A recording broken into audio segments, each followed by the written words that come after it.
Hello, Alex. Good afternoon. Hola, ¿cómo estás? It's a pleasure to have you here again in Tarapoto. Yes, you're an old friend already here of Tarapoto, you can say.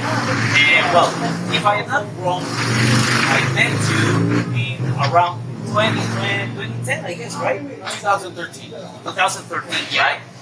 I saw you in one of the main streets of Tarapoto. You were cooking. Yeah. And I called my attention. I said, hey, this guy is from here. So, can you explain me where were you preparing? I saw you the first time, 2013. So the first time whenever I was down here, we were running a restaurant called Jalapeno Express. Jalapeno Express. We were doing like a Chipotle themed burrito in the jungle. So I ended up down here through my chef mentor Christian, owner of the chalet, Christian and Monica. And they decided to open that, and I moved down here and we started running that restaurant as well. That's nice. That's nice. So yes, I saw you. I remember in those years I was working as a marketing manager in Yeah. and I invited you, and you visited me a couple of times, and I was very happy to see a 40 guy that he was coming to developing his career in our land. And well, before we continue, I'm going to start with the presentation. Hello everyone, my name is Juan Torrejo. This is the chef Alexander Naeger. That's right, I pronounced it right. Absolutely. Okay, that's good. Okay, so this is not this marketing from Tarapoto and your marketing channel. Also, this video is recorded for English at Home, your platform to learn English as a second language. So, in this time, as I said, we are with my old friend Alexander. Thank you for giving this opportunity to this interview. I really appreciate it because I know that you're coming for a limited time every time, but I wanted to do this for a very long time, really. But this is, I think, I'm very happy to have this at least. The time is now. Yes, exactly. So, I got some questions for you. First of all, when did you start your career as a chef? How that happened? Man, it goes way back. So I started working in restaurants in 14. It's been my first and only job I've ever done my entire life. So I started working in restaurants. My mom had worked in a restaurant, and I was always following my mom and my aunt around. And they're running a restaurant back home where I grew up in Missouri, in the United States.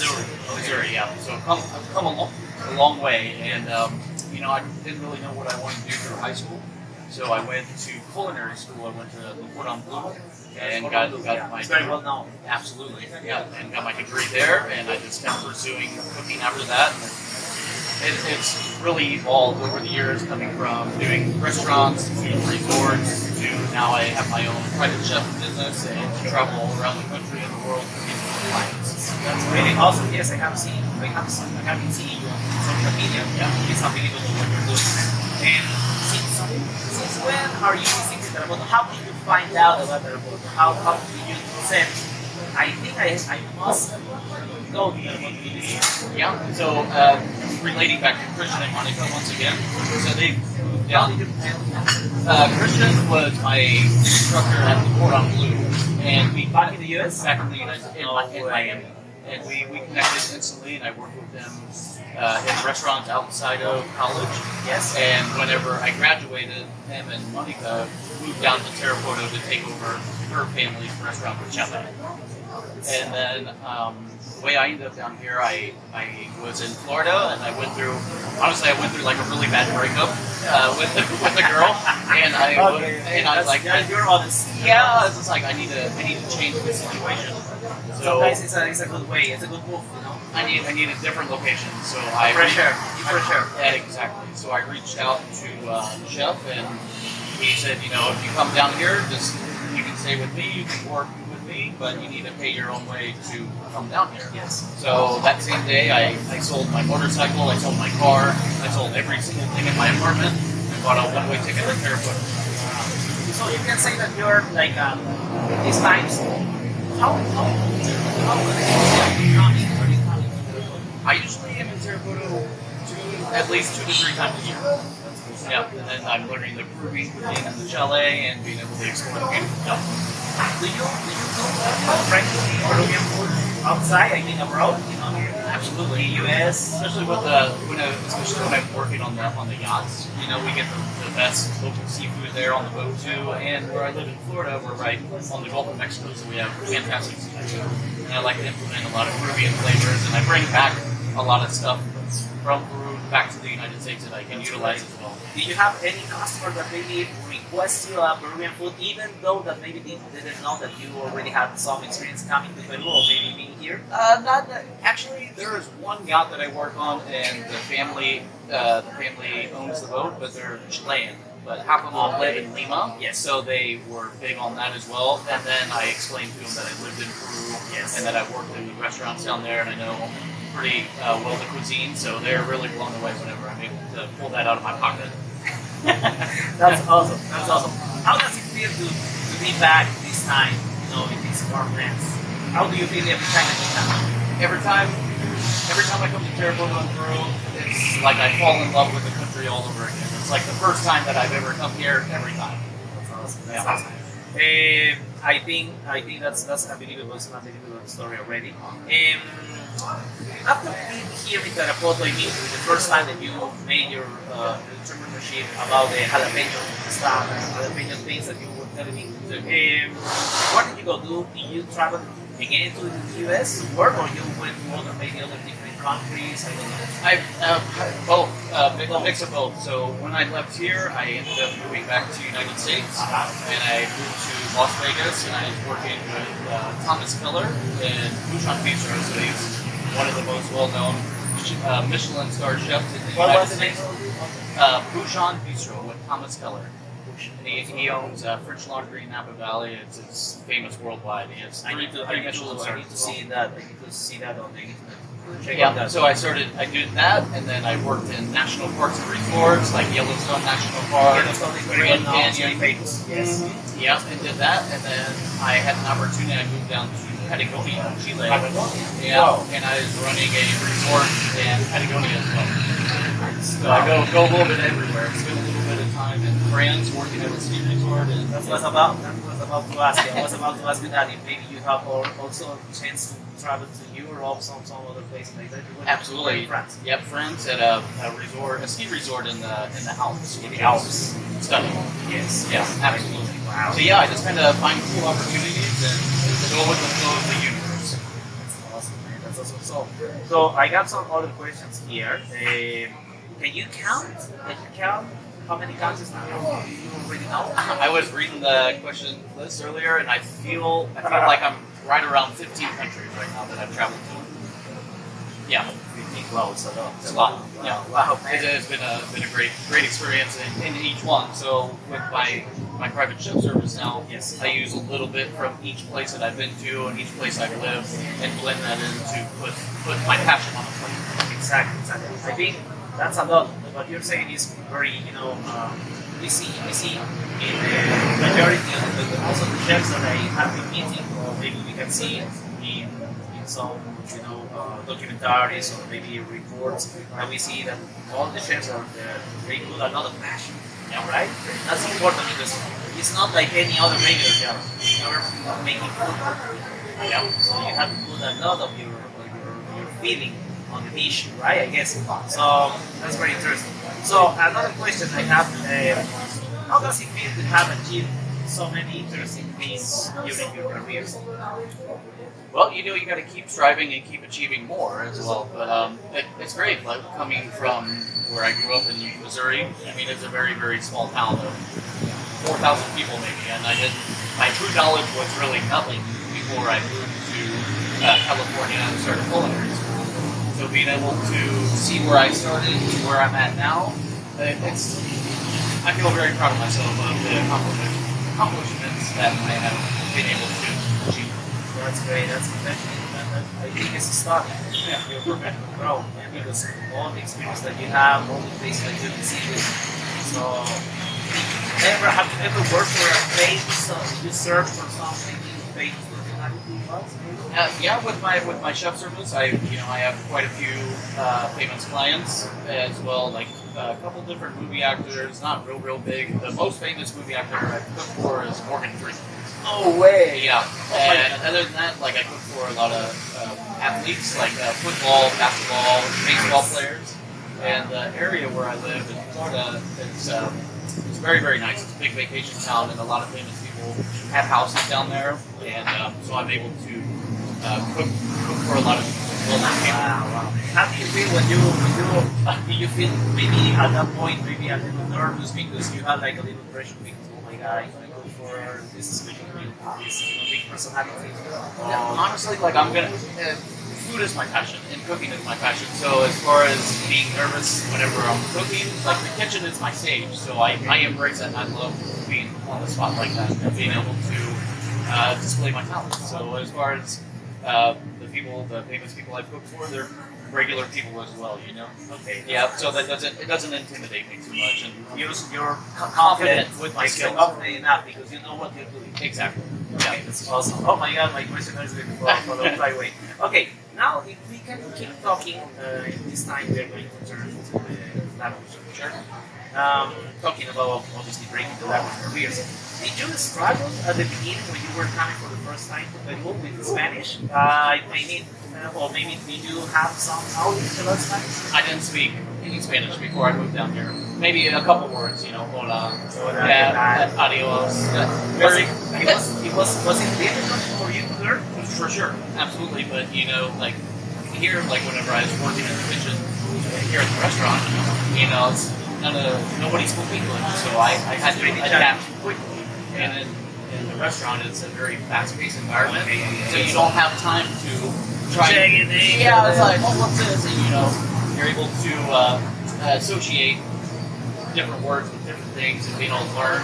And you know, like being able to progress with the language, I pretty much would learn a lot of different words and start forming my own sentences and trying to find the structure of it.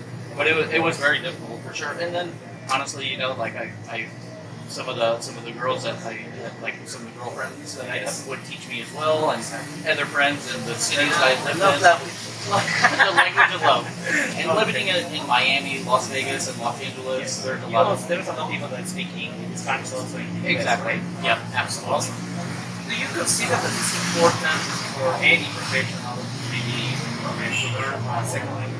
Absolutely. I mean that's one of a big asset to have as a person, not even just whatever it is in your profession, but everyday life, because being able to communicate and talk with somebody outside your own language opens up contacts and doors that you didn't know existed before because you weren't able to communicate with them. So knowing a second language is always, I feel it's definitely a great asset to have. Yes, exactly. The word asset is very interesting because it can add a plus. It's going to give you a plus in your career, right? Yeah, absolutely. So it brings another benefit. For sure. And like there's a couple times whenever I would be on the yacht cooking, and it's all Spanish, and none of the other people on the boat spoke Spanish, so they would have to pretty much communicate everything through me to be able to help the guests as well. So and then knowing that second language, that made me feel good because I was able to help other people as well. Exactly. Yeah, it's a great advantage for sure. Yeah, absolutely. Besides Spanish, do you speak any other language? I don't, and you know, it's a shame to say, I took 2 years of German in high school, and I don't remember anything at all. Oh my god, German is tough. Yeah, I'm sorry, Mr. Okay, maybe it's a... Yeah. I'll send it to her later on Facebook. I apologize. Okay, my friend. So, another question. Would you encourage people to learn more languages, maybe speak bilingual?